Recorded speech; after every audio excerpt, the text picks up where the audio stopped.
NTR trust Bhavan లో ఆ party senior నేత నాగం జనార్దన్ రెడ్డి మీడియాతో మాట్లాడుతున్నారు. ఇప్పుడు ప్రత్యక్షంగా చూద్దాం. అక్కడ వాస్తవం తెలుసుకోమని చెప్తా ఉన్నాం.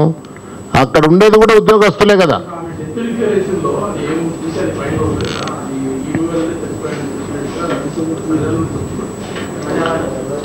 డెత్ డిక్లరేషన్ ఇంకా బయటికి రాలేదు, అంటే ఇంతవరకు ఎవరు చెప్పలేదు. ఇది ఏదేమున్నాను కూడా, ఒకవేళ దాంట్లో ఏమున్నాను కూడా ఇప్పుడు అది అక్కడ ఉన్నట్టు జరిగిన సంఘటన కూడా తెలుసుకోమని చెప్పని ఒక శాసనసభ్యులుగా మేము కోరుతా ఉన్నాం. అక్కడ జరిగింది ఏంది, అక్కడ మిగిలిన అధికారులను అందరూ కూడా తెలుసుకోమని చెప్పి చెప్తా ఉన్నాం. ఏమండి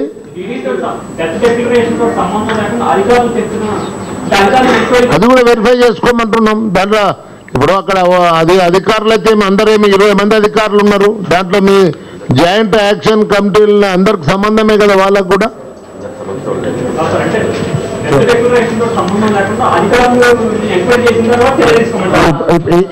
ఈ సందర్భంగా ఒక అంశం మీ దృష్టికి తీసుకురాదలుచుకున్నాను. అమ్మాయి సూసైడ్ అటెంప్ట్, ఆ అధికారిని గారు సూసైడ్ అటెంప్ట్ చేసిన తర్వాత ఆ అధికారిని ఉస్మానియా హాస్పిటల్కు తీసుకొచ్చిన ట్రీట్మెంట్ కోసం. ఉస్మానియా హాస్పిటల్కు తీసుకొచ్చిన తర్వాత శాసనసభ్యురాలు అక్కడికి వెళ్ళి ఆ కుటుంబాన్ని, ఆ అమ్మాయిని కూడా పరామర్శించడం జరిగింది.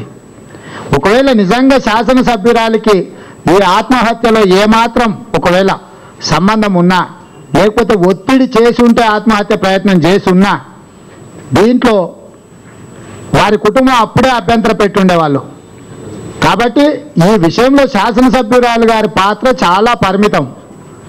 అసలు ఈ విషయంలో వారిని లాక్కరావడానికి సంబంధించిన కారణాలన్నిటిని కూడా దృష్టి పెట్టాల్సిన అవసరం ఉన్నది. ఇప్పుడు టీవీలలో వస్తున్న దీంట్లో జరిగిన పరిణామ క్రమాలల్లో ఉస్మానియా హాస్పిటల్ నుంచి వ్యవసాయ శాఖకు సంబంధించిన మంత్రి గారు అక్కడికి వెళ్ళి కలిసి పరామర్శించిన తర్వాత అపోలో హాస్పిటల్కి షిఫ్ట్ చేయడం జరిగింది. షిఫ్ట్ చేసిన తర్వాత అక్కడికి ఈ డైయింగ్ డిక్లరేషన్ కానీ వీటన్నిటి కానీ జరిగినాయి. ఇమ్మీడియట్గా అపోలో హాస్పిటల్కి షిఫ్ట్ అయిన తర్వాత ఆ అధికారి గారు మరణించడం జరిగింది.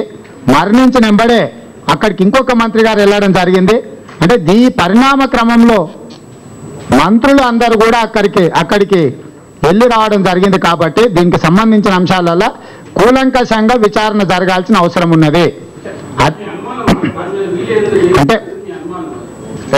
ఇప్పుడు మేము ఒకటండి, ఇప్పుడు మీరు ఏదన్నాను కూడా, ఇప్పుడు ఏదైతే అధికారి ఎక్కడ జరిగింది, కురుమూర్తి దేవస్థానం ఈవో ఆఫీస్లో, అంటే ఈవో ఆఫీస్లోనే ఆ సమావేశం జరుగుతున్నది. అక్కడికే అమ్మాయి పోయింది. ఆ అమ్మాయి అక్కడనే మాట్లాడింది. అక్కడనే అంతమంది అధికారుల ముందరనే మాట్లాడింది. అధికారుల ముందర మాట్లాడిన తర్వాతనే ఆమె బయటికి వచ్చేసింది.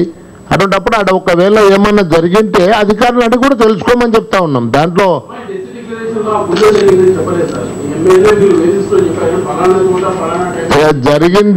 జరిగిందైతే అది అంటే వాస్తవం. అది తిట్టడం అనేది మీరు అనవసరంగా మీరు దయచేసి మురళి గారు, అక్కడ ఆమె ఏమి అనలేదు అని చెప్పాను కదా క్లియర్గా శాసనసభ్యురాలు చెప్తుంది సీతాదయాకర్ రెడ్డి గారు. అక్కడ అధికారులు కూడా 20 మంది అధికారులు ఉన్నారు కదా, అక్కడ ఏం జరిగిందో అధికారులతో కూడా వెరిఫై చేసుకోమని చెప్పి కోరుతా ఉన్నాం మేము. అక్కడ ఏం జరిగింది అనేది కూడా అధికారులతో వెరిఫై చేసుకోండి. ప్రభుత్వానికి సంబంధించిన అధికారులు అక్కడే ఉన్నారు కదా.